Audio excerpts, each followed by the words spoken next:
அடுத்து வந்து விதி 2.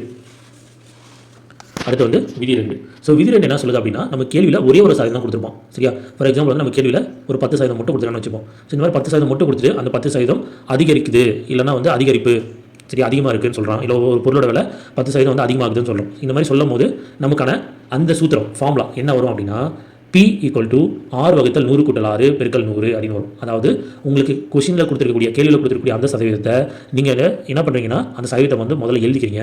எழுதிட்டு 100 கூட அந்த சதவீதத்தை கூட்டி 100ஆல் நீங்கள் பெருக்க செய்கிறீங்க.